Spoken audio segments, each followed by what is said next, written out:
आज काय भैरव जयंती, काल अष्टमी आहे। आज विजयाचा पण दिवस आहे। आज आमच्या इथं काय भैरव जे आहे ते ग्रामदैवतेचं मंदिर आहे। असं छान सुंदर प्रकारे सजावट मंदिरामध्ये केलेली आहे। आतमध्ये अलाउड नाही आहे कोण, त्यामुळे मी फक्त बाहेरचं दरवाजा बाहेर मंडपातून तुम्हाला दाखवते। असं सुंदर पद्धतीने काय भैरव मंदिर जे आहे ते सजवलेलं आहे। मोठ्या प्रमाणात दिसून होतं।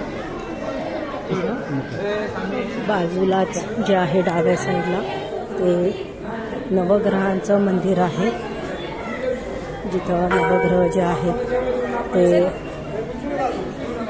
विराजित आहेत। गणपती बाप्पांचं इथं मंदिर दिसत आहे। असं सुंदर स्वच्छ पद्धतीने देव जे आहेत ते विराजमान केलेले आहेत। खूप स्वच्छ परिसर आहे। मी मधीही पोस्ट केली होती, त्यावेळेस खूप जणांनी विचारलेलं होतं। तर हे आमचं ग्रामदैवत काय भैरव, ते काय भैरवाय नमः, हर हर महादेव।